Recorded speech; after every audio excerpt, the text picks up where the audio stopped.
Well, hello, and welcome to your energy check-in of the day. Yes, I look really, really tired. Why do you ask? Let me tell you. Give me 30 seconds of your time, and then we're going to get right into this. I decided to bring home a friend for Oliver. You guys, if you're following me, you know I have a mini schnauzer named Oliver. I have a cat who's going crazy over a bird she sees in the window named Binks. I decided to bring home a puppy for Oliver as a buddy. Um, I was told, very, very, very long story short, I can get into it in a different video, but I was told that this puppy was 5 weeks old, supposedly today, and was weaned. Yes, he was young, but they really were looking for homes, and he is eating, mushed up puppy food with water, the little gruel. And I was like, okay, fine, sounds good, no worries. I get him home. I'm really not really playing with him, but, bonding with him. Oliver isn't so sure about it right now. Binks wants to maliciously murder him. That's a whole nother story with her. But I noticed that this puppy can't see very well. And I was like, that's a little weird. And then I triggered my old fostering days. I've bottle fed and fostered puppies and kittens 1 week old and older. So I was like, this is a little weird. So then I stick my little finger in his mouth and I feel around. He has no teeth yet. Not a single one. This puppy is not 5 weeks old. It puts him approximately in probably about 3 weeks. And I was just like, oh, okay, this is a lot more than I bargained for. But I can handle it. Like I said, I fostered back in the day. I've bottle fed.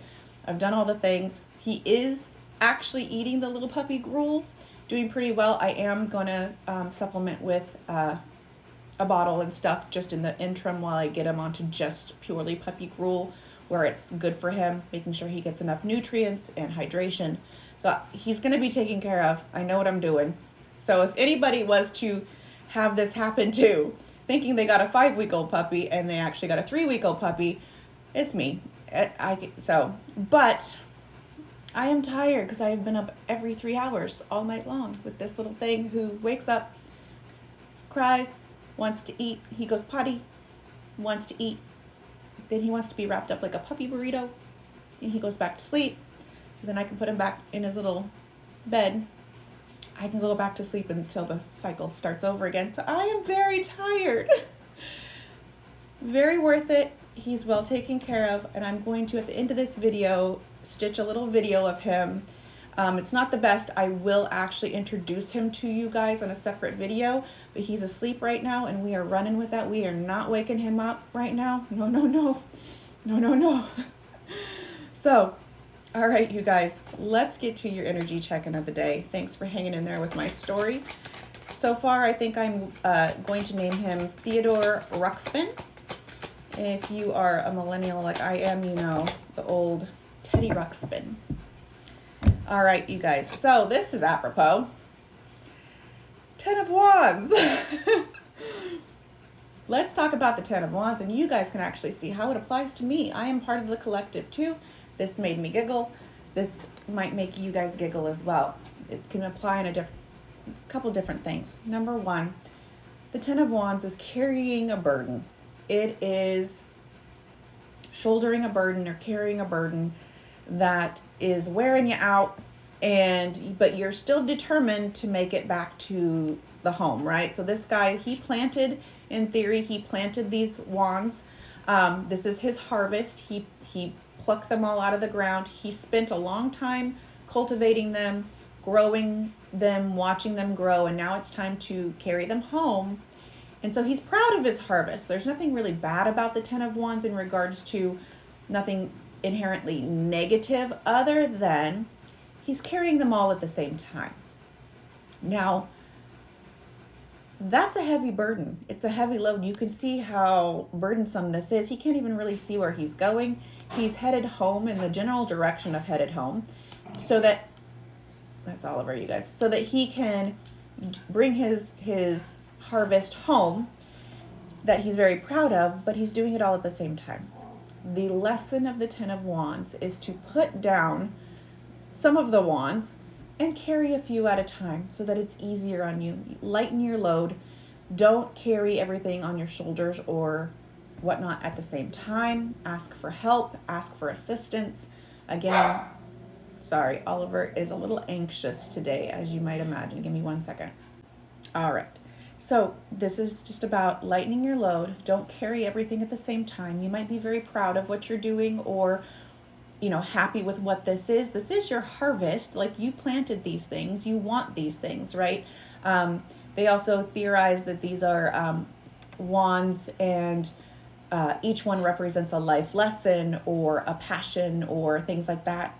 Each one represents something different that you hold dear to yourself, or that you're doing, your goals, your wishes, your ambitions, your dreams.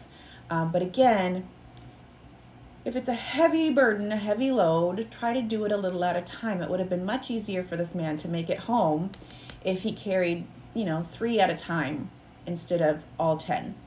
And that's the lesson of today, is to take it one step at a time.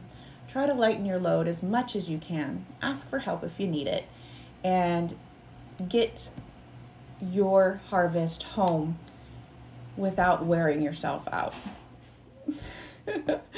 Now you know why I giggled.